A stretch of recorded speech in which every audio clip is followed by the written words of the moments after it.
Good morning, everyone, and welcome to our September 23rd moment of contemplation and prayer and inspiration, a daily devotional based on the book 365 Science of Mind, a year of daily wisdom from our founder, Dr. Ernest Holmes. We broadcast at 6 a.m. Pacific time, and we have many friends who join later or from different time zones, which is so wonderful to me to see all the different places that we are joining from. Today's reading in 365 Science of Mind is titled, I Have Faith in the Invisible. And it is Dr. Holmes's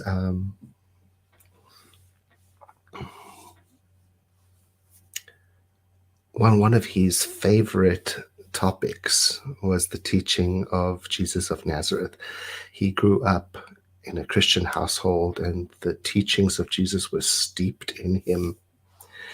And he later became exposed to world faith traditions.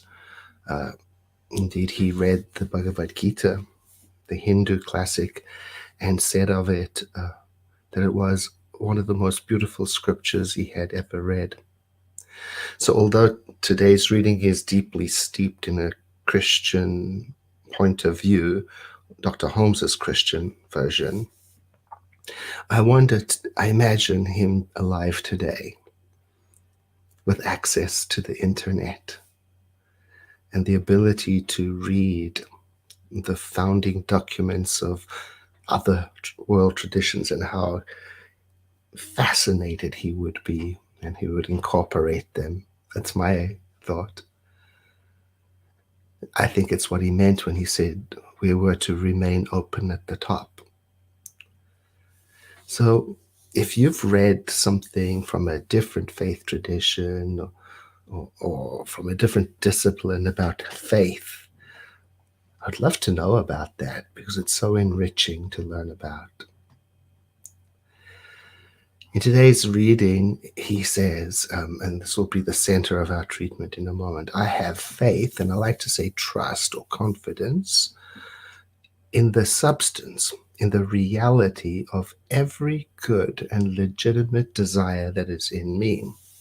And there he's referring to this, the morality of spirituality, the ethics of spirituality, that we can't just do what we want, can't just put our eye on we can't just go for other people's possessions. We can't be selfish, that our desires, our goals need to be steeped in the communal good.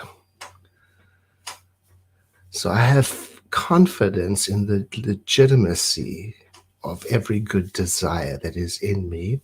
And I have confidence also that according to the way it works, he calls that spiritual law, that there will be evidence, factual evidence of it coming about. And so he's explaining the idea that that which we hold in our hearts dearly interacts with spiritual law and has a tendency, he's said many, many times throughout this book, has a tendency to produce results in our lives. And he says, then I ponder these things deeply in my heart. And that's what we've been doing all these months, all these 9 months. I turn my entire attention to the thought that there is such a reality, a spiritual reality, and my whole mind accepts the idea that every good thing comes from this reality. He also calls it invisible source and substance. He's talking about the divine or the creator. So that's what we're doing. We're pondering the thought of an everywhere present creative power that we interact with, even more than interact with. Interact with implies distance, that works through us, that we are part of. So with that in mind, let us get settled. and breathe together.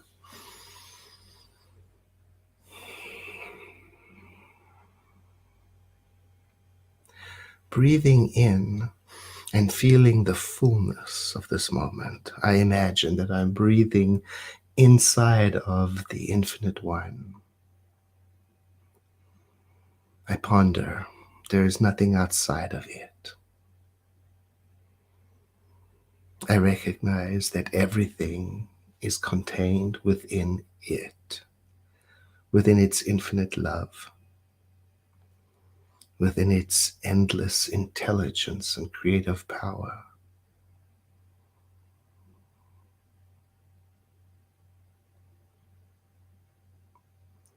As I ponder this, it becomes clear to me that I am created by it, in it, through the will of this power, the divine. I and everyone on this call is inseparable from its nature, its unfathomable nature. Each one of us an individual point within its immensity, here on purpose. I am part of all life.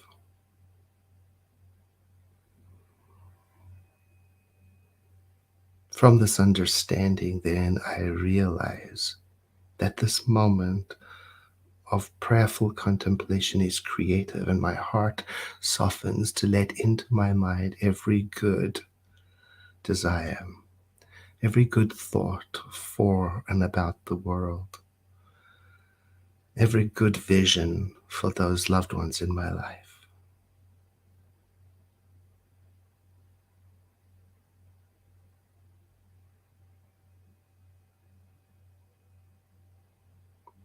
Though I may not know how to usher into life the experience of harmony and joy and wellness, I know that that power within me does know. And so my heart softens and I have confidence in its ways. I let go of resistance.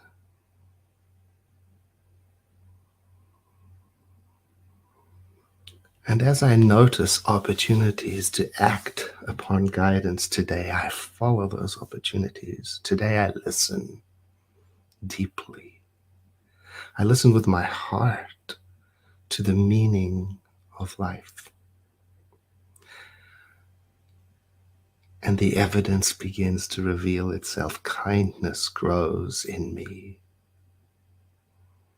Kindness emerges in me as I repeatedly recognize and realize my connection to everything in this life.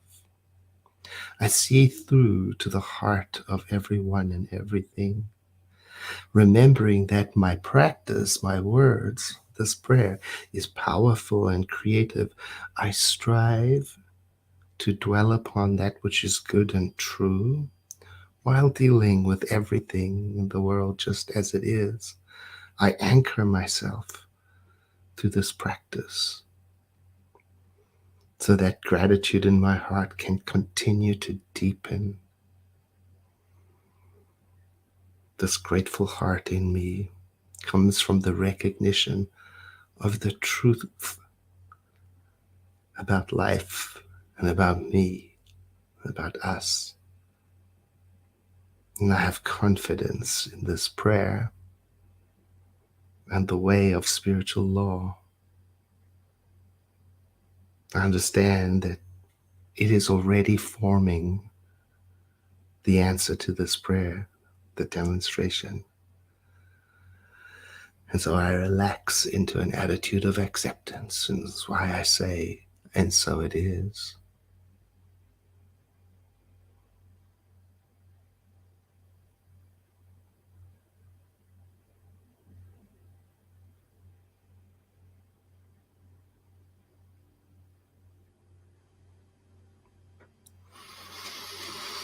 I thank you so much for joining today, and I would deeply appreciate it if you are watching on Facebook, if you would click like or love And if you haven't already said where you're watching from, to let us know in the comments.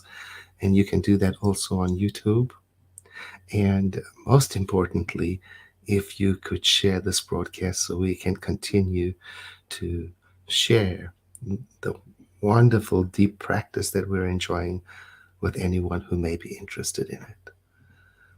I look forward to seeing you again tomorrow. Have a blessed day.